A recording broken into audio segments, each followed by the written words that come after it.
CPM महासचिव सीताराम येचुरी का निधन, दिल्ली के एम्स में चल रहा था इलाज। मार्क्सवादी कम्युनिस्ट पार्टी के महासचिव सीताराम येचुरी का निधन हो गया है। उन्होंने 72 साल की उम्र में अंतिम सांस ली। सीताराम येचुरी दिल्ली के एम्स के आईसीयू में भर्ती थे। वो फेफड़े के संक्रमण से पीड़ित थे, जिसके कारण जटिलताएं पैदा हो गई थी।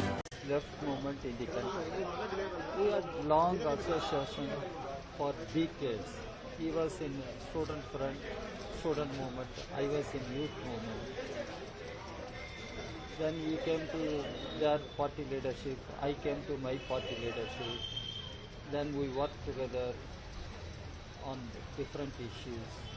Even when the United Front government was formed, UPA 1 government was formed, we both were part of the coordination committee, common CMP, Common Minimum Program Drafting Committee. We worked together, and he became General Secretary of CPM, I became General Secretary of CPI, and we worked together for strengthening the left unity, communist unity. He was a great orator, very prolific writer, able parliamentarian. We both were in parliament together, worked together, coordinated together in order to articulate the left positions on various issues. It is a big loss for the entire left movement, communist movement. I came here to express our party's grief and sorrows to the Shri Sitaram Yechury जी सिर्फ एक party के नहीं, पूरे देश की राजनीति में उनका एक योगदान था, और उनकी कमी ना केवल उनकी पार्टी को खलेगी, इस देश की राजनीति को खलेगी। वो अपनी विचारधारा के प्रति पूरी तरह से दृढ़ थे, लेकिन किसी को नीचा दिखाना, किसी की बेइज्जती करना, ये सब उन्हें नहीं आता था। एक शानदार वक्ता, एक शानदार सांसद और एक बहुत ही शानदार इंसान। उनकी कमी हम सबको खलती रहेगी। सीताराम जी, आपको हम कभी नहीं भूल पाएंगे। I'm very sorry to hear this news of the passing away of senior communist leader Sitaram Yechuri. I had seen through the media that he was admitted in the AIIMS and was undergoing some treatment for some chest infection, but it is really sad news that he has passed away. If I can recall, he is my senior from Jawaharlal Nehru University. He had left the campus much before that I had joined there, but certainly kept coming to the campus for keeping up the communist movement through the SFI, Students Federation of India. The first time when I entered Parliament, Rajya Sabha that is, in 2014, he was still a member of the Rajya Sabha. I had seen him function in the Rajya Sabha. And throughout the country, he had travelled and kept moving to meet up with his cadres. It is a loss, it's a big loss for Communist Party. And I would think somebody who kept the student movement for the communists alive. My condolences.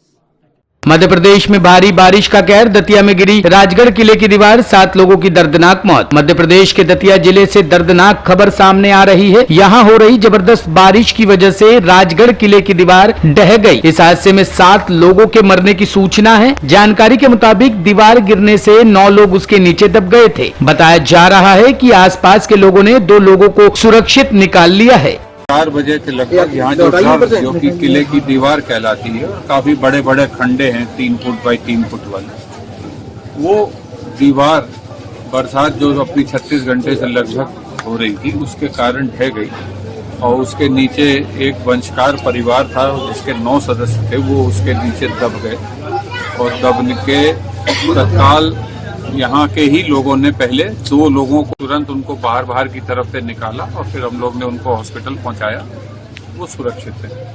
बाकी 7 लोगों को, क्योंकि वहाँ पे रास्ता ही नहीं है, 3 foot का रास्ता है, तो ना जेसीबी पहुँच सकती है, ना पोकलेन, ये सब खड़ी है, तो वो पॉसिबल नहीं था। तो एसडीआरएफ को तुरंत कॉल किया गया, एसपी साहब और मैं तुरंत आ गए थे, एसडीएम भी आ गए, सभी अधिकारी पहुँच गए थे, और उसके बाद एसडीआरएफ की मदद से 3 शवों को निकाला जा सका। फिर सुबह थोड़ी हो गई थी तो फिर उसका पोकलेन का उपयोग करके घर की दीवार तोड़ी, थोड़ा रिस्क लेते हुए ये और कहीं उससे नुकसान ना हो जाए। और फिर अब जाके 12:45 12:40 हो रहा है, 12:35-40 इस समय जाके 7 शवों को निकाला गया है। माननीय मुख्यमंत्री जी ने इस पर विशेष चिंता व्यक्त की। दिल्ली के त्रिलोकपुरी में 40 साल की महिला की चाकू से गोदकर हत्या। पूर्वी दिल्ली के त्रिलोकपुरी इलाके में एक महिला की चाकू मारकर हत्या कर दी गई। पुलिस ने जानकारी दी। पुलिस ने बताया कि आरोपी को पकड़कर पूछताछ की जा रही है ताकि हत्या के पीछे के वास्तविक कारण का पता लगाया जा सके। उसने बताया कि मृतका की पहचान 40 साल की रेखा के रूप में की गई है। आवाज आई, मैंने ऊपर भागी, मैंने देखा वो भाग रहा है, मुझे नहीं समझ आया क्या। मैं ऊपर गई, ये मुँह ऐसे पड़ी हुई, ऐसे ऐसे कर रही, कूदा पूरा चीर के रख गया। सुरेश, इसको सुरेश नाम है, ये घर है उसका, ये रहता है। इसके पूरे घर वाले हमें धमकाते थे कि हम मार देंगे इसे, हम मार देंगे।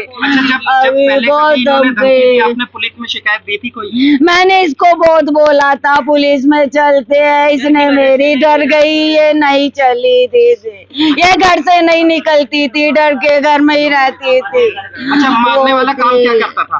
वो तो गाड़ी चलाता था, टैक्सी चलाता है वो जी। उसके ये 3 भाई है, ये 2 भाई ऊपर रहते, वो नीचे रहता, उसके 2 लड़के, वो 2 लड़के भी उसको मारने आ जाते थे। सबने देखा, इन गली में सबने देखा है। अच्छा, वो मारपीट में ये सुबह 6:15 बजे की होगी, ऐसे होगा 6 बजे 7 ये मेरी छोटी बहन है। अच्छा, 6 बजे मेरा देवर गया है, वो तब ऊपर घुसा होगा। उसके 10 मिनट बाद मैंने चीख सुनी, मैं भागी हूँ। तब तक तो वो चला गया। चाकू था उसके पास, इतना बड़ा चाकू था। मैंने पूरा नहीं देखा, वो एकदम से भाग गया, मैं नहीं देख पाई पूरा। वो चाकू बरामद किया है? हाँ, कर लिया सर, पूरा चाकू बरामद करा, उसे भी पकड़ के रख रखा है। वो हमें डर है, इसके बच्चे बाहर घूम रहे जो धमकाते थे, वो उनको नहीं पकड़ा।